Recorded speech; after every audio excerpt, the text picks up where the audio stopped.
আবার স্বাগত জানাই আমার 9-10 এর প্রিয় ভাই বোনরা সেবার বাংলা মাধ্যমের। আশা করি সবাই ভালো আছো। এখন তো পুজোর মরশুমও, মহালয়া গেল জাস্ট, তো সবার মনে একটা পুজো পুজো ভাব, যদিও এইবার মহালয়ার অনেক পরে পুজো। আচ্ছা যাই হোক, পুজো তো আসছে, এই ভাবনাটা ভেবেই ভাল লাগে। বিশ্বকর্মা পূজাও গেল, সবাইকে অনেক অনেক শুভেচ্ছা থাকলো। ভালো থাকো, সুস্থ থাকো। ভগবানের কাছে খালি প্রার্থনা করি, বিশ্বকর্মার কাছে, দুর্গার কাছে, যাতে করোনা ভাইরাসের কষ্টটা তাড়াতাড়ি শেষ হোক, এই ডার্ক ফেজটা তাড়াতাড়ি শেষ হোক আর ভালো সময় আসুক। আচ্ছা, মেইন টপিকের কথায় যাওয়ার আগে আরেকটা কনফেশন করিলাই যে আমার অনেক সময় বাংলা বানানটা কিছু বা ইংলিশ বানানেও কিছু টুকটাক ভুল হইতে পারে, মেইনলি বাংলায়। তোমরা আমারে ক্ষমা করিও, বড় টিচাররাও যদি দেখরা উনার কাছেও অনুরোধ ক্ষমা করিও, আর আমার ভুলটা সংশোধন করিও, আমারে পয়েন্ট আউট করিও। কেনে কইয়ার কারণ গত ট্রান্সলেশনের ভিডিওতে ছোট্ট একটা বানান আর কি, অন্তস্থ জ আর বর্গীয় জের মধ্যে আমার কনফিউশন লাগে গেছিল। সো আমি ওইটারে আবার আমি ক্ষমা চাইয়া কারেক্ট স্পেলিংটাও আমি লিখিয়া দিছি কমেন্ট সেকশনে, গত ভিডিও তোমরা দেখতে পারো। মানুষ মাত্রই ভুল হয়, আর আমার এমনিতেও বাংলার সাথে টাচটা মানে বাংলা লেখার সাথে অনেকদিন থেকে একটু হয়ে গেছে। সো রসইকার দিলুইকার বর্গীয় জ দন্ত্য জ একটু কনফিউশন লাগে, রিয়েলি সরি। কিন্তু তোমরা আমারে কারেক্ট করিও আর ভুলটা বুঝিয়া নিও, আর সবসময় আমার সঙ্গে থাকিও। কমেন্ট সেকশনে আমি লিখিয়া দিব যদি আমার কোনো রকমের ভিডিওতে ভুল আমি পড়ে দেখতে পাই, নিশ্চয়ই আমি কারেক্ট করবো, তোমরাও কারেক্ট করে নিও, ওকে? আচ্ছা, এই যে করোনা ভাইরাস বা এই যে তোমার লকডাউনের সময় বা ধরো আরো অনেক এরকম ইস্যুস, যেমন ডাক্তারদের রোল করোনা ভাইরাসকে সেরে উঠাতে, এরকম অনেক কিছু আমাদের মাথার মধ্যে আসে, ঠিক কিনা? এইগুলো আমরা আবার আমার ঘরের মানুষের সঙ্গেও নিশ্চয়ই ডিসকাস করি যে ইস গো, লকডাউনে কি হয়, লকডাউনে অনেক গরিব মানুষের ক্ষতি হয়, অনেক বাচ্চারা পড়াশোনা করতে পারেন না, এরকম আমরা অনেকে ঘরের মানুষের সঙ্গে কথা কই। আবার অনেক সময় আমরা বাইরের আমার রিলেটিভ বা বাইরের নেইবারের সাথে কথা কই। আবার আমরার মধ্যে অনেকেই ওইগুলা জিনিস খালি কই না, ভাবি যে লেখিও। তো লেখা, ওই যে লেখা কোনো একটা বিষয়ে আমার মতটা এক্সপ্রেস করিয়া যে লেখা, ওইটা একরকমের আর্টিকেল কোয়া হয়। যেমন ধরো নিউজ পেপারে, তোমরা কি জানি দেখছো কিনা, নিশ্চয়ই দেখছো। নিউজ পেপারে মানে কাগজের পত্রে বাংলা যদি যুগসংখ্য ধরো, বা ইংলিশেও প্রচুর আছে, আসাম ট্রিবিউন বা যাই খুলো, আমিও স্যাম্পল 2-3টা দেখাইমু। তো নিউজ পেপারে দেখবা অনেকে আর্টিকেল লিখে। এখন করোনা ভাইরাস নিয়ে কত কিছু লিখি, বাপরে বাপ, যে করোনা ভাইরাস কি সত্যিকারের মানুষ অসুস্থ হওয়ার, নাকি অনেক ক্ষেত্রে এটা দেখা যায় পলিটিক্সও, তারপরে ডক্টরসদের রোল, এইসব অনেক কিছু। তারপরে বাচ্চারা বেশি মোবাইল ফোন ব্যবহার করে, এইটা কি ভালো না খারাপ, ওইগুলা নিয়ে মানুষে লিখে। তারপরে সায়েন্স কি একটা ব্লেসিং না কার্স, ওইটা নিয়ে মানুষে লিখে। তারপরে অনেকে আবার বড় বড় মানুষ, অনেকে ধরো ওরা লিখে যে সাপোজ কোনো অ্যাক্টর অ্যাক্ট্রেসও আর্টিকেল লিখে যে আমার প্রিয় পার্সোনালিটি, সাপোজ জওহরলাল নেহরু আমার প্রিয় পার্সোনালিটি, ওইটা নিয়ে একটা আর্টিকেল লিখে। তো ওইরকম বিভিন্ন টপিকে আমার অপিনিয়নটা এক্সপ্রেস করলাম, ওইটা নিয়ে লিখলাম একটা আর্টিকেল, ঠিক আছে? তোমরা সবাই নিশ্চয়ই জানো আজকালকে ফেমাস একটা ওয়ার্ড ব্লগ। ব্লগটা ফেসবুকে, হোয়াটসঅ্যাপেও মানে পাওয়া যায়, ব্লগ, রাইটিং ব্লগ, বা ডাইরেক্ট গুগলেও অনেকের ব্লগ আছে যে এইটা ব্লগ। আমি সাপোজ ক্লাস 9-10 এর পড়াশোনা নিয়ে আমি একটা ব্লগ লিখলাম, তো ওই যে আর্টিকেল লিখলাম পড়াশোনা কিরম ভাবে হয়, কি হয়, ওইটাও একরকমের আর্টিকেল। তো আমি হঠাৎ এইগুলা কেন হয়তো কই, তোমরা বুঝিয়ে আসছো। আজকে আমরা টপিক আর্টিকেল রাইটিং। আর্টিকেল রাইটিংটা ক্লাস 9 এর সিলেবাসে থাকে স্টোরির অরে। তো স্টোরি অর আর্টিকেল লিখতে লাগে 100 বা 150 ওয়ার্ডস এর মধ্যে। তো আজকে আমরা শিখবো আর্টিকেল রাইটিং। এটাও খুব ইন্টারেস্টিং। যার যার কাল্পনিক গল্প লেখার ইচ্ছা নাই, ইচ্ছা আর্টিকেল লেখার, ওরা সবাই গো ফর আর্টিকেল। তো let's see what is article. বোর্ডে আসি এখন। Article writing, it is a piece of writing, একটা লেখার পার্ট নিউজ পেপারে বা ম্যাগাজিনে। এইটা কইছি না? তো আর্টিকেলটা এমনি সামনে লেখা না, এটা আইদার নিউজ পেপারে নাইলে ম্যাগাজিনে। ম্যাগাজিন তোমার যে কোনো ম্যাগাজিন হইতে পারে, কোনো স্কুল ম্যাগাজিন হইতে পারে, কোনো একটা সাহিত্যিক সোসাইটির ম্যাগাজিন হইতে পারে, অনেক কিছু ম্যাগাজিন হইতে পারে। ম্যাগাজিন বা নিউজ পেপারে লেখা হয় আর্টিকেল। কিন্তু এটাকে কনফিউজ করবে না উইথ রিপোর্ট বা নোটিস। রিপোর্টে তো কোনো একটা অ্যাক্সিডেন্ট হয়েছে বা কিছুটা অকেশন হয়েছে, ওটা কি হয়েছে এক্সাক্ট বিবরণ, ইট ইজ নট আর্টিকেল। বা নোটিসে কিছুকে অ্যানাউন্স করা হইলো, একটা ইভেন্ট হইব, এটা factual announcement, it is not article. Article হইল গিয়া জাস্ট একটা পিস অফ রাইটিং যেখানে আমি আমার ওপিনিয়নটা এক্সপ্রেস করি, বা কোনো বার্নিং টপিক বা বার্নিং ইস্যু কারেন্ট অ্যাফেয়ার থাকলে আমি কিছু সাজেশন দেই, অ্যাডভাইস দেই, বা আমি এটার ব্যাপারে কি ভাবি ওইগুলা নিয়ে লেখা। তো ওইটা হইলো আর্টিকেল। সংবাদপত্র বা পত্রিকা ইত্যাদিতে লেখা কোনো এক রচনা। নাম্বার 2, এক্সপ্রেসেস ইয়োর ওপিনিয়ন, তোমার মতটা বুঝায় অ্যাবাউট এ টপিক, কোনো একটা টপিক মানে বিষয়। Opinions and beliefs are written down, তো আমার মত, আমি কি বিশ্বাস করি, আমি কি মানি। যেমন দুর্গাপূজায় মানুষের এনজয়মেন্ট, ওইটা নিয়ে একটা আর্টিকেল লিখলাম। তো বাঙালিরা কি লেভেলের এনজয়মেন্ট হয়, এটা কেন হয়, কিভাবে হয়, আমার ওইটার মধ্যে কি ফিল হয়, ওইগুলা হইলো একটা article. Current day blogs are also an example of article writing, আগে কইলাম। তারপরে দেখো, the topic of the article may be a topic of interest of the writer or it may be related to some current issues. একটা হইতে পারে topic of interest of the writer, আমার কি কি ইন্টারেস্ট, আমার প্রিয় গেম কি, আমার প্রিয় রাইটার কে, আমার প্রিয় হিরো কে, বা ধরো আমার এইম ইন লাইফ কি, ওইগুলো নিয়ে হইতে পারে আর্টিকেল এক রকমের, আমার ইন্টারেস্ট, ঠিক আছে। আরেকটা হইতে পারে কারেন্ট ইস্যু বা বার্নিং টপিক। কারেন্ট ইস্যু যেমন বা কারেন্ট অ্যাফেয়ার, যেমন ধরো এখনের কারেন্ট অ্যাফেয়ার কি, করোনা ভাইরাস, লকডাউন। তারপর আরেকটা কারেন্ট অ্যাফেয়ার, বাচ্চারা খুব বেশি মোবাইলের প্রতি আকর্ষিত, বড়রা খালি বাচ্চারা কি, তো ওইগুলো হইলো বার্নিং ইস্যু, কারেন্ট অ্যাফেয়ার। ওইগুলোর মধ্যে আমি অপিনিয়ন দিব, কিন্তু এটা আমার পার্সোনাল ইন্টারেস্ট এরকম কিছু নাই। তো একটা হইলো আমার পার্সোনাল ইন্টারেস্ট নিয়ে আর্টিকেল, আর একটা হইলো এইটা নিয়ে। তারপরে দেখলাম it may be either serious or not so serious. Serious হইতে পারে, নাও সিরিয়াস হইতে পারে। যেমন করোনা ভাইরাস নিয়ে আর্টিকেল, তো অবভিয়াসলি সিরিয়াস হইব, কিন্তু আমার এইম ইন লাইফ নিয়ে এটা তো এত সিরিয়াস কিছু না, এটা একটা নর্মাল, আমি কেন কি করতে চাই লাইফে, ওইগুলা নিয়ে, ঠিক কি না। তো এই হইল গিয়া উপরের গুলা মেইন আর্টিকেল। কি আর্টিকেলের মধ্যে আমরা কি কি লিখি ওইগুলা সব দেওয়া আছে।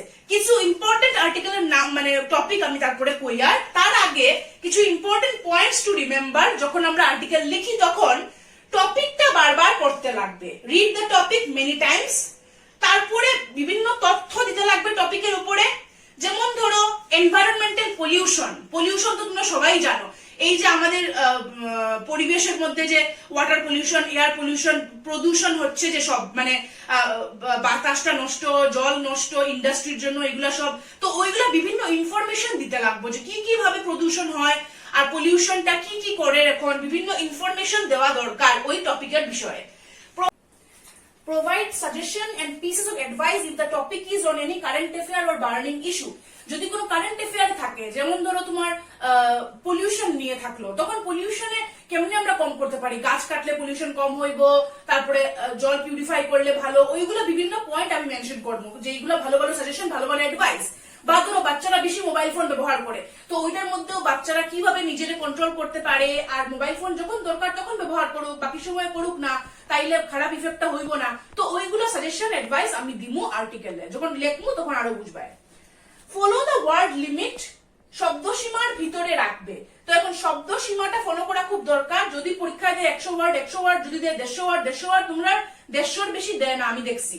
নিউজ পেপারে তো অনেক সময় অনেক বড় বড় আর্টিকেল থাকে, কিন্তু এটা তো ক্লাস 9 এর সিলেবাস, সো অ্যাকর্ডিংলি করতে লাগবো। তো ভালো করে দেখো, টপিক পড়তে লাগবো, ইনফরমেশন কিন্তু দিতে লাগবো। আর যদি কোনো কারেন্ট অ্যাফেয়ার বা বার্নিং টপিকের উপরে হয়, তখন কিছু সাজেশন বা অ্যাডভাইসও দিতে লাগবো। আর পার্সোনাল টপিকের উপরে হইলে your aim in life, your favourite sports, এটাতে আর কি সাজেশন দিবাই, কিন্তু এগুলা হইলে সাজেশন বা ইয়ে। তো এখন আমি একটু সরি, তোমরা একটু ভালো করে এখন শুধু বোর্ডটা দেখো, যে আর্টিকেল রাইটিং কারে কয়, কিরকম করিয়া এটা সুন্দর করিয়া দেখো। আর নিচের দিকে ইম্পর্টেন্ট পয়েন্ট মনে রাখতে লাগবো আর্টিকেল লেখার। এই যে যেমন দেখো, এইটা এমনি একটা নিউজ পেপারের পত্রিকার আর্টিকেল, অনেক পুরানা আর্টিকেল এটা। তো এইটার যেমন the monsoon is here, time to follow this health care tips. তো বৃষ্টির দিন আইসে, কি কি হেলথ কেয়ার টিপস হইলে ভালো, তো অনেক সাজেশন দেওয়া, অনেক অ্যাডভাইস দেওয়া, সুন্দরভাবে ইনফরমেশন দেওয়া, এটা একটা নিউজ পেপার আর্টিকেল। আমি তোমরা কইমু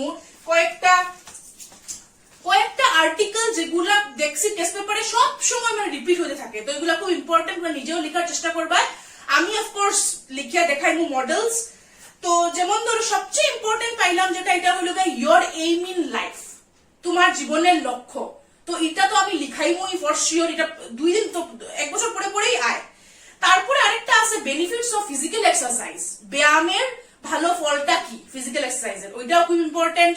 তাছাড়া তোমার হবি নিয়ে আয়, ভ্যালু অফ টাইম, ফ্রেন্ডশিপ নিয়ে আয়, তো বন্ধুত্ব বা ফ্রেন্ডশিপের উপরে আর্টিকেল এটাও তোমার ইম্পর্টেন্ট। আরেকটা সায়েন্স ইন এভরিডে লাইফ যেটা কইলাম। তাছাড়া তোমার আর ইম্পর্টেন্টের মধ্যে ফ্লাড ইন আসাম, আসামের মধ্যে ফ্লাড, এটাও ইম্পর্টেন্ট। আর মোবাইল ফোনের যে অ্যাডভান্টেজেস ডিসঅ্যাডভান্টেজেস এটাও ইম্পর্টেন্ট। তারপরে ওইগুলাই importance of sports in school life এইগুলাও আছে। তো বিভিন্ন বিভিন্ন টপিক, প্রায় 20টা বা 30টা টপিক আমি লিখছি, কিন্তু সব তো আর আমার ভিডিওতে বোঝানো সম্ভব না, 2টা বা 3টাই বোঝানো সম্ভব। তো আমরা এখন দেখবো একটা মডেল আর্টিকেলের কিরকম করে লিখতে লাগে। আমি যেগুলো যেগুলো কইছি তোমরা মনে রাখিও, ইয়োর এইম ইন লাইফ, তারপরে সায়েন্স ইন এভরিডে লাইফ, তারপরে importance of physical exercise, friendship, এগুলো খুব ইম্পর্টেন্ট। আরো প্রচুর আছে, টেস্ট পেপারে তোমরা দেখতে পারো। তো এখন আমরা যে আর্টিকেলটা দেখবো এটা আমি ইচ্ছা করিয়া বানাইছি একটু ইন্টারেস্টিং টপিকে, যেটা আমরা এখন চলের লকডাউন। লকডাউনে আমরা জীবনটা কিরকম, কে জানে তোমরা 2021 প্রশ্ন দিয়ে দিতে পারে যে লাইফ ইন লকডাউনের উপরে একটা আর্টিকেল লিখো। তো আমি ভাবলাম তোমরা ইন্টারেস্টও আইবো, মজাও লাগবো। তো এখন দেখি একটা আর্টিকেল, লাইফ ডিউরিং লকডাউন। চলো প্রথম আর্টিকেলটা দেখি, লাইফ ডিউরিং লকডাউন নিয়ে write an article on the topic life during lockdown. তো এটার মধ্যে আমরা ভাবমু যে লকডাউনে, করোনা ভাইরাসের লকডাউনে কি কি হয়, প্রথমে কেন লকডাউন দেওয়া হইলো, যাতে রোগটা ইয়ে করা যায়, বন্ধ করা যায় স্প্রেডটা। তারপরে লকডাউনে বাচ্চাদের কষ্ট হওয়ার পড়াশোনা করতে, লকডাউনে ডেইলি যারা ইনকাম করে তারা কষ্ট হওয়ার, দোকান টোকান বন্ধ। আবার লকডাউনে আমরা ঘরে সেফও আছি, কারণ আমরা ডাক্তারের মতো বা মেডিকেল ফ্রেন্ডের মতো বা করোনা পেশেন্টের মতো কষ্ট তো করি আর না। তো ভালো দিকও আছে, খারাপ দিকও আছে, তো আমরা আশাবাদী থাকতে লাগবো। এইগুলা নিয়ে আর্টিকেলটারে লিখমু, ইনফরমেশন দিমু যে লকডাউনে কি হর, কি না, কেন হর, কি কি কি। তারপরে কিছু সাজেশন অ্যাডভাইসও লিখমু যে আমরা হোপফুল থাকা উচিত, ওইরকম অ্যাডভাইস দিমু আর্টিকেলে দিয়া একটা এজ এ হোল লিখমু। তো চলো, লেখাটা একটু ছোট ছোট লাগতে পারে কারণ বোর্ডে আর জায়গা হল না, এত বড় বোর্ড, তাও আর্টিকেলটা বেশ বড় হয় না, 100-150 ওয়ার্ডের। তার এর লেগা পরে একটু জুম করিয়া বোর্ডেও দেখাইমু, ফটোর মতো দেখাইমু। কিন্তু আগে আমি কই তোমরা মন দিয়া শুনো, লাগে ইয়ারফোন লাগাইলেও আর্টিকেলটা কি কি লেখছি আমি বোর্ডে আও। প্রথমে লিখলাম করোনা ভাইরাসের লেগে হইছে লকডাউনটা। The corona virus pandemic has completely change the scenario of human lives. মানুষের জীবন পাল্টাই দিছে করোনা ভাইরাসে। দেয়ার রেগুলার রুটিন পাল্টাই গেছে, কাজ পাল্টাই গেছে, অকুপেশন পাল্টাই গেছে, so on. Lockdown in all spheres has been the most undesired মানে কারো ইচ্ছা নাই যে লকডাউন হোক, কিন্তু এক্সট্রিমলি নেসেসারি, কিন্তু এটা হওয়াটা দরকার। Step to control the spread of corona virus কন্ট্রোলের জন্য। Each and every important organization of our society, সব important organization, school, college, industry, transport, mall, etcetera, সব শাটডাউন মানে বন্ধ। তো এফেক্ট গুলা কি কি এখন দেখি, মানে লকডাউনে কি কি হয়। এফেক্টস অফ লকডাউন আর বেশিরভাগ নেগেটিভ এফেক্টই দেখা যায়। কি তো পজিটিভ, সবচেয়ে বড় পজিটিভ ইফেক্ট যে মানুষ ঘরে থাকে, সো সেফ থাকে, কিন্তু আরো কিছু তো এফেক্ট আছে না, কিছু আছে পজিটিভ নিশ্চয়ই। স্টুডেন্টস আর দ্য ওয়ার্স্ট সাফারার্স, সবচেয়ে বেশি সাফার করে স্টুডেন্টরা। They are now taking refuge in online classes despite the frequent internet issues. Internet problem হওয়ার তা অনলাইন ক্লাসেস করে অনেক গরিব বাচ্চারা, many poor students are not even able to afford this, which is hampering their progress. তার প্রোগ্রেসটা থামে গেছে গরিব বাচ্চারা। Another set of terrible sufferers in lockdown are the day laborers, যারা দিন আনে দিন খায়, ফ্যাক্টরিতে যারা কাজ করে, তারা regular source of income totally বন্ধ, ক্লোজড। Besides this, তাছাড়া lockdown at home often seems, ঘরে আমরা যারা আসি, ঘরে অনেক সময় লাগে যে ভবিষ্যৎ অন্ধকার, কি হইব, নেগেটিভ লাগে, ভাল লাগে না, মনে হয় যখন ঘরে আমরা কেউ অ্যারেস্ট করে রাখি দিছে, হাউস অ্যারেস্টের মতো লাগে, with uncertain thoughts about future. তারপরে আবার লিখলাম next প্যারাগ্রাফে, however the fact that it would lead to a control of the deadly virus makes everyone silently comply with the lockdown rules. School বন্ধ কষ্ট হওয়ার, ফ্যাক্টরি বন্ধ কষ্ট হওয়ার, তেও সবাই চুপ করিয়া আমরা সহ্য করি, আর যে তাও আমরা সুস্থ থাকি, বাঁচাটা ইম্পর্টেন্ট। মরে গেলে না স্কুল থাকবো না ফ্যাক্টরি না কিচ্ছু, জানটা তো আগে বাঁচতো না, তারপরে গিয়া বাকি সব। তো লকডাউনটা জরুরিও, কারণ বাঁচাটাই সবচেয়ে ইম্পর্টেন্ট। তারপরে দেখো, staying home is obviously safer than the sufferings of the corona patients and doctors. Doctor আর পেশেন্টরা যা সাফার করে তার থেকে তো আমরা ঘরে থাকা অনেক ভালো, তাই না? Some people are using this lockdown period to grow new skills and be with family. অনেক মানুষ, যেমন আমি নিজে, আমি তেজপুর ইউনিভার্সিটিতে পড়ি, আমি 5 বছর পরে ঘরে থাকলাম প্রায় 6 মাস, আরো থাকবো হয়তো প্রায় 1 বছরই, কিন্তু এত ভাল লাগে মনটা, ঘরে থাকাই হয় না, 1 সপ্তাহ বা 10 দিন থাকি, তেজপুর ইউনিভার্সিটিতে পড়ি। আমার বোনও কটন কলেজে পড়ে, তাইও অনেকদিন ঘরে থাকে। তো লকডাউনটা একটা ভালো চান্স, কত বার্থডে মানাইলাম, কত একসঙ্গে থাকলাম, গল্প করলাম। তাছাড়া অনেক নতুন স্কিল আমরা ডেভেলপ করি, যেমন আমি নিজে এই যে স্কিল ডেভেলপ করলাম, ইউটিউব চ্যানেল খুললাম, লকডাউন না হইলে কোনোদিন করতামই না। আমার বোনও অনেক কিছু বানায় টানায়, আর্টের জিনিস, ক্রাফটের জিনিস লকডাউন হয় ভালোভাবে ব্যবহার করে। তো ওইগুলো অনেক পজিটিভ সাইডসও আছে। তো thus it is up to us to remain positive and hopeful during these harsh times. তো লাস্টে লিখলাম যে আমাদের উপরে এটা ডিপেন্ড করে আমরা কি পজিটিভ থাকি না নেগেটিভ থাকি। এই খারাপ সময় যাতে আমরা পজিটিভ থাকি, আশাবাদী থাকি, এটা পুরো আমাদের উপরে। তো লিখলাম লকডাউন কেন, কি করোনা ভাইরাস কি হয় লকডাউনে, এটার খারাপ এফেক্ট, এটার ভালো কি কি করে। লাস্টে লিখলাম যে আমরা আশাবাদী থাকা উচিত। ওই হলো একটা আর্টিকেল, সাজেশন দিলাম, ইনফরমেশন দিলাম, অপিনিয়ন্স দিলাম, দিয়ে আর্টিকেল লিখলাম। এক প্যারাগ্রাফেও তোমরা লিখতে পারো আর বিভিন্ন প্যারাগ্রাফেও লিখতে পারো, বিভিন্নতে লিখলে ভালোভাবে আইডিয়া গুলা ফুটে আর কি। আর এটারে ধরো একটা পেপারে দিতে পারো বা একটা ম্যাগাজিনের লেগে লেখা হয়। এখন আবার শুধু বোর্ডটারে তোমরা দেখো, দেখে পজ করিয়া নিজে লেখিও পড়িও। ওকে,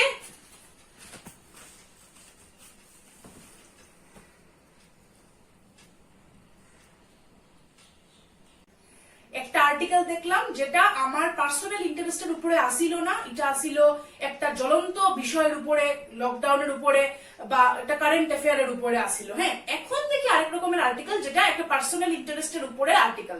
এটা অনেক আসে তোমাদের টেস্ট পেপারে, আমি বারবার দেখলাম your aim in life, your aim in life, your aim in life, তোমার জীবনের লক্ষ্য। তো write an article on your aim in life, এটা হলো প্রশ্ন। আনসারে লিখি মাই এম ইন লাইফ, বড় একটা টাইটেল দিলাম। এখন চলো পড়ি। প্রথমে লিখবো যে এম ইন লাইফ কেন থাকতে লাগে, একটা ইন্ট্রোডাকশন। তারপরে আমার এম ইন লাইফ কি, কেন এটা আমার এম ইন লাইফ, এইটার থ্রুতে আমি কি করতে চাই, আমি এটা কেমন করে পেতে পারবো, ওই রকম পয়েন্টস কয়েকটা লিখলাম। লিখিয়া ওইটা সুন্দরভাবে আর্টিকেল বানাইলাম। বোর্ডে আসো। There is a proverb that a man without a purpose is like a ship without a rudder. একটা প্রবাদ বাক্য আছে, মানুষের যদি কোনো লক্ষ্য না থাকে সেই মানুষটা ওই জাহাজের সমান, যে জাহাজ টেরা মেরা যায়, রাডারে জাহাজে কন্ট্রোল করে। তো আমার জীবনে লক্ষ্য নাই, আমার জাহাজেও রাডার নাই, যেদিকে ইচ্ছে যাইবো, কোনো ফোকাসড ফিক্সড এইম নাই যে আমি এইটাই আমার জীবনের লক্ষ্য। যেমন গাড়ির স্টিয়ারিং যদি না থাকে, তো বা স্টিয়ারিং হুইল যদি কেউ ধরিয়ে না রাখে, তো গাড়িটা যেদিকে ইচ্ছে যাইবো। তো একটা এইম তো থাকতে লাগবো যে আমি গাড়ি নিয়ে কই যাইবো, গুয়াহাটি যাইবো না অম্বিকাপট্টি যাইবো না কই যাইবো, এইম তো থাকতে লাগবো। ওই রকম জীবনেও that is a man without a definite aim or goal can never succeed in life. জীবনে তুমি যদি সফল হইতে চাও একটা লক্ষ্য লাগবো। তোমরা সব বাচ্চা মানুষ, তোমরা একটা লক্ষ্য লাগবো। আমি জগৎরে কিরকম ভাবে সেবা করবো, আমি একটা ডাক্তার হয়ে সেবা করবো, আমি একটা টিচার হয়ে সেবা করবো, আমি একটা বিজনেসম্যান হয়ে সেবা করবো, আমি একটা ব্যাংকার হয়ে সেবা করবো, কত কি। So it is necessary for every man to have an aim. প্রতিটি মানুষের একটা aim in life থাকা দরকার, যাতে ও জীবনে পারপাসফুল আর ব্যালেন্স থাকে। মনটা যাতে পারপাস একটা থাকে, লক্ষ্য একটা থাকে মনের সবসময়, আর মনটা যাতে ব্যালেন্সড থাকে। না তো উল্টা পুল্টা করবো না, আমি এটাও করলাম, আমি ইলেকট্রিশিয়ানও পড়লাম, আমি এদিকে টুকটাক ডাক্তারিও করিলাই, আমি এদিকে টুকটাক টিউশনিও করিলাই, সব মিলিয়া করলাম, একটাও কিছু ভালো করে হইলো না।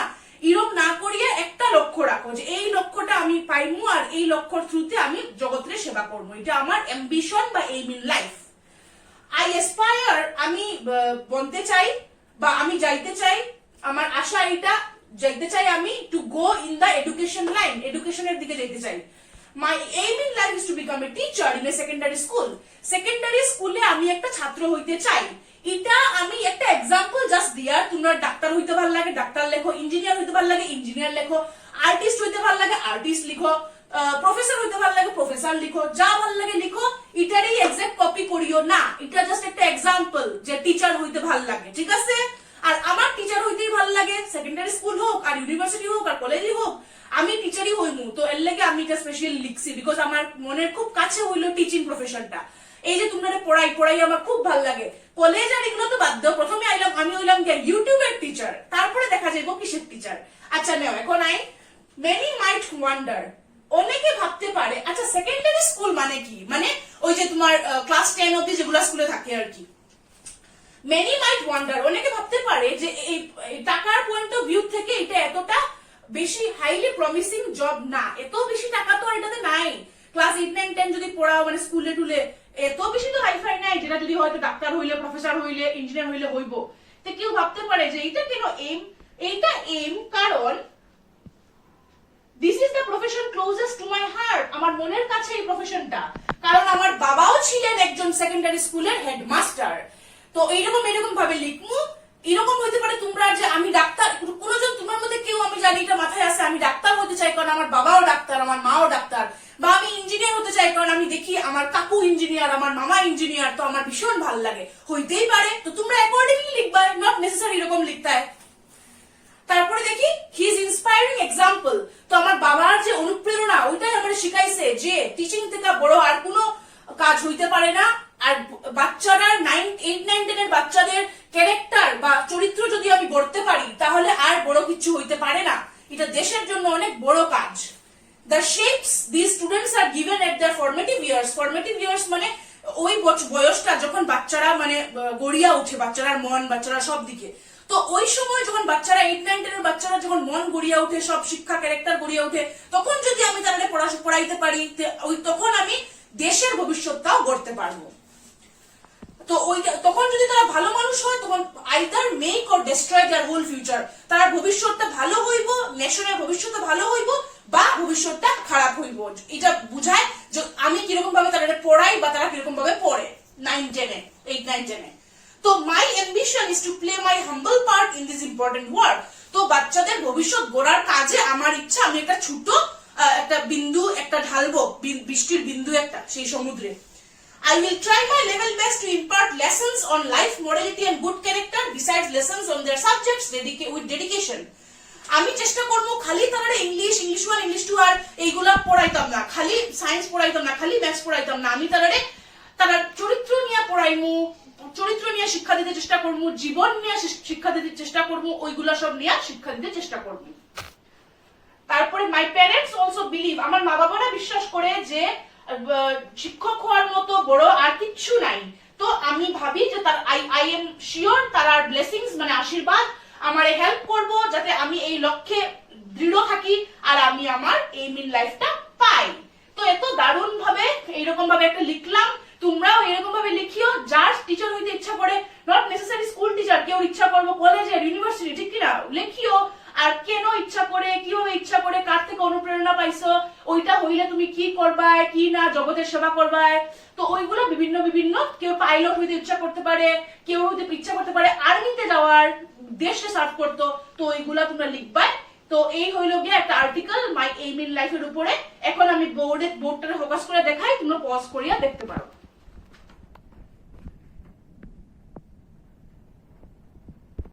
তো 2 রকমের আর্টিকেল দেখাইলাম। এখন আমি আরো কয়েকটা টপিক জাস্ট লিখিয়া দেই, যেগুলো তোমরা ঘরে চিন্তা করিও, ঘরে লিখিও।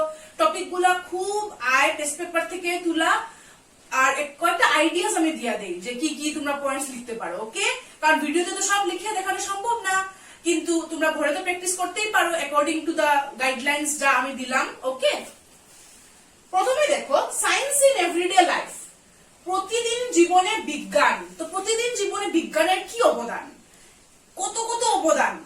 আমাদের খাওয়াই হোক, খাওয়ার জিনিস সায়েন্স ম্যানুফ্যাকচার করে, আমরা টিভি দেখি, মোবাইল ফোন, এগুলো সব রেডিও সায়েন্সের দেওয়া, আমরা ল্যাপটপ ইউজ করি সায়েন্সের দেওয়া, আমরা গাড়ি ঘোড়া চড়ি সায়েন্সের দেওয়া, মানে কিছু অভাব নাই। অনেক মেডিসিন, ওষুধ সব সায়েন্সের দেওয়া, অনেক কিছু, এয়ার কন্ডিশনার সবকিছু সায়েন্সের দেওয়া, ফ্যান সবকিছু, ইলেকট্রিসিটি। তো সায়েন্স ছাড়া আমাদের জীবনটাই তো বৃথা, ইউজলেস না। তো এত অবদান সায়েন্সের, মানে এখন যেমন সায়েন্স আমাদের জীবনটা কন্ট্রোল করে, ঠিক কিনা, ওইগুলা পয়েন্ট লিখবাই তোমরা। তারপরে একটু লিখতে পারো যে সায়েন্সের কিছুটা খারাপ দিকও আছে, যেমন বোম বানানোর জন্য ইউজ হয়। তারপরে যেমন মোবাইল ফোন অনেক সময় বেশি এডিকটিভ হয়ে যায় বাচ্চারা বা বড়রাও। তো কিছু খারাপ জিনিস আছে। তো আলটিমেটলি একটা কনক্লুশন ড্র করবা যে it is up to us how we choose to use science as a blessing or as a curse. আমরা যদি সায়েন্সটারে সুন্দরভাবে ইউজ করতে পারি, ওটা আমাদের হাতে, তখন সায়েন্স আমাদের জন্য সময় ভালোই হইব। তো এভরিডে লাইফে সায়েন্স এরকম লিখলায়। আরেকটা why science is a blessing or a curse, ওইটার সঙ্গে রিলেটেড। তারপরে the importance of physical exercise, ব্যায়ামের মাহাত্ম্য। তো ব্যায়ামটা কি, কেন করা হয়, কি কি, তো শরীরের ভালোর জন্য বিভিন্ন রকমের ব্যায়াম আছে, হার্ড ওয়ার্কআউট বা যোগা, প্রাণায়াম, এগুলো সব করলে শরীরের জন্য কত ভালো, শরীরটা নড়ে চড়ে। আর শুধু মেন্টাল এক্সারসাইজ করলেই স্টুডেন্টের জন্য ইনাফ না, স্টুডেন্টরা স্পেশালি ফিজিক্যাল এক্সারসাইজ খুব দরকার, কারণ হেলদি বডিতেই হেলদি মাইন্ড থাকে। ওইগুলা লিখা স্কুল কলেজে সবসময় ফিজিক্যাল এডুকেশনের একটা পিরিয়ড থাকা উচিত, একটা সাবজেক্ট থাকা উচিত, ওইগুলো লিখবা, পড়িয়ে একটা আর্টিকেল লিখবা। ওকে, কিছু কিছু ইনফরমেশন, কিছু কিছু সাজেশন, কিছু কিছু অ্যাডভাইসও থাকবো। 3 নম্বর, ফ্রেন্ডশিপের উপরে যদি লিখো, what is friendship? It is a very beautiful bond between two people. তো এটার মধ্যে এটা একটা সেলফলেস বন্ড, যে কোনো দুই মানুষের মধ্যে বন্ধুত্ব হতে পারে। তো true friends, false friends, friend in need is a friend indeed. আমরা কেমনে চিনবো কে ভালো কে খারাপ? তো ফ্রেন্ডশিপটা হইল প্রতিটা রিলেশনশিপের বেস। ভাই বোনের মধ্যেও ফ্রেন্ডশিপ থাকতে লাগে, হাজবেন্ড ওয়াইফের মধ্যেও, সবের মধ্যে। তো ওই ফ্রেন্ডশিপটা নিয়ে, ভ্যালু অফ ফ্রেন্ডশিপ, ওইগুলো নিয়ে আর্টিকেল লিখবা। ওকে, তারপরে নাম্বার 4, এটাও খুব আয়, ফ্লাডস ইন আসাম। তো আসামে ফ্লাডটা যে সববার হয়, কত ভয়ঙ্কর, কত কত মানুষ রিফিউজি হয়। আর আসামের তোমার নদীগুলার জল লেভেল রাইজ করে লোয়ার আসামে, আর বরাক ভ্যালিতেও, মানে প্রচুর অবস্থা কাহিল হয়, মানুষের কি লেভেলের সাফারিং হয়। দেন সরকাররা পাঠায় জিনিস টিনিস, তো ওইগুলো বিভিন্ন কিছু নিয়ে। আর আরেকটা important, media coverage doesn't give importance two floods in Assam. মানে মেইন ন্যাশনাল মিডিয়াতে বেশিরভাগ সময় ফ্লাডটাকে ইগনোর করা হয়, যার জন্য অনেক মুভমেন্ট হইতেছে। তো ওইগুলা নিয়ে লিখবা। ফ্লাডস ইন আসাম কিন্তু রিসেন্টলি অনেক পেপারে লেখা হয়েছে যে মানে মিডিয়ায় কভার করে না, অন্য অন্য জিনিস তারা কভার করে, কিন্তু আসামের ফ্লাডটার যে মন্ত্রীরার দিকে একটু নেই, এটা কভার করে না। তো ওইটার যাতে কভার করে, তার জন্য ওইটার অ্যাওয়ারনেস নিয়ে আর্টিকেল লিখতেই পারি। প্রচুর আর্টিকেল আছে ইংলিশ নিউজ পেপারে, বাংলা নিউজ পেপারে, আমি দেখছি। The advantages and disadvantages of mobile phone, এটা আরেকটা জ্বলন্ত টপিক। মোবাইল ফোনের ভালোটা খারাপটা। খারাপ হলো গিয়া অনেক কিছু আছে, সোশ্যাল মিডিয়া অনেক সময় আমরা এডিক্টেড করে দেয়, খালি মনে সোশ্যাল মিডিয়া করি, পড়াশোনা বাদ দিয়া, কাজ বাদ দিয়া। তো অনেক কিছু আছে, অনেক বাজে বাজে ভিডিও টিডিও বাচ্চারা অনেক সময় দেখে, কিন্তু আসলে মোবাইলে অনেক ভালোভাবে ইউজ করা যায়, পড়াশোনার লেগা, ইনফরমেশনের লেগা, কত কিছু শেখার জন্য। অনেক অজানা বন্ধুর সঙ্গে কানেক্ট করা যায় ফেসবুকে, হোয়াটসঅ্যাপে, কিন্তু আমরা অনেক সময় খারাপ ভাবে ইউজ করি। তো এটা আমাদের উপরে, ওই রকম করিয়া একটা লিখতে লাগবো আর্টিকেল। অ্যাডভান্টেজেস মানে ভালো দিক, ডিসঅ্যাডভান্টেজেস মানে খারাপ দিক। লাস্টে দেখি ইয়োর হবি, এটাও আসে পরীক্ষায়, টেস্ট পেপারে দেখছি। ইয়োর হবিটা তোমার ইয়োর এইম ইন লাইফের মতোই স্ট্রাকচার করবে, পার্সোনাল একটা আর্টিকেলের মতো। তো এটার মধ্যে আমার হবি কি, আমার বই পড়তে ভাল লাগে, কেন ভাল লাগে, কি ভাল লাগে, বই পড়লে অনেক কিছু জানা যায়, মনটা ভাল লাগে, এগুলা সব লিখবাই। আর বই পড়াটা আমি কেমন করে গ্রো করলাম ওইগুলা। আমার আর্ট করতে ভাল লাগে, কেন ভাল লাগে, কি ভাল লাগে, কবে থেকে আমার ভাল লাগলো, আর্ট করে কি কি জিনিস আমার মনে ভাল লাগে, ওইগুলো অনেক কিছু। কেউ কেউ সুইম করে ভাল লাগে, সাঁতার কেটে ভাল লাগে টাইম টু টাইম, কারো কারো সাইক্লিং করে ভাল লাগে। তো অনেক কিছু আছে, তো কার কি হবি তো আমি জানি না। অ্যাকর্ডিংলি তোমরা লিখবা, সুন্দর করে ফ্রেম করবা। এটার ideas your aim in life থেকেও নিতে পারো। ওকে, তো এই হলো গিয়া, আবার দেখিলাও, মানে আমি দুইটা লেখাইলাম, লাইফ ডিউরিং লকডাউন আর ইওর এইম ইন লাইফ। তাছাড়া এইগুলা তোমরা হোমওয়ার্কের মতো তোমরা সলভ করিও, মানে নিজে নিজে লেখার চেষ্টা করিও। এইগুলারে science in everyday life, importance of physical exercise, friendship, floods in Assam, advantages of disadvantages of mobile phones, your hobby. আর তাছাড়া আরো টেস্ট পেপারে হাজার হাজার আছে, তোমরা প্র্যাকটিস করো, নিজে নিজে লিখো। কোনো কিছুতে প্রবলেম হলে আমাকে কমেন্ট সেকশনে বলতে পারো। আর খালি খেয়াল রাখবে যাতে স্পেলিং ঠিক হয় আর তোমার টেন্স ঠিক থাকে।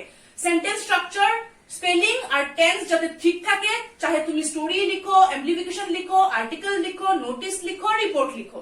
তো এইগুলা লিখার পর্ব ক্লাস 9 এর মোটামুটি আমি একটু আটাইয়া রাখলাম। খালি বাকি রয়েছে তোমার কম্প্রিহেনশন টেস্ট, ওইটা আচ্ছা করবো আমরা। তো আচ্ছা, আশা করি আর্টিকেল রাইটিংটা ইন্টারেস্টিং লাগলো, ক্লিয়ার হইলো। নেক্সট আমি আরেকটা কোনো একটা ভিডিও নিয়া, যতদূর মনে হয় কোনো একটা চ্যাপ্টারের এক্সপ্লেনেশন নিয়া। ওকে, টিল দেন গ্রামার প্র্যাকটিস করো, কম্পোজিশন গুলা লিখতে থাকো, প্র্যাকটিস করো, ভালো থাকো, সুস্থ থাকো। লাইক, শেয়ার, সাবস্ক্রাইব করো। যারা করছো থ্যাংক ইউ, যারা করছো না করতে থাকো। Bye bye.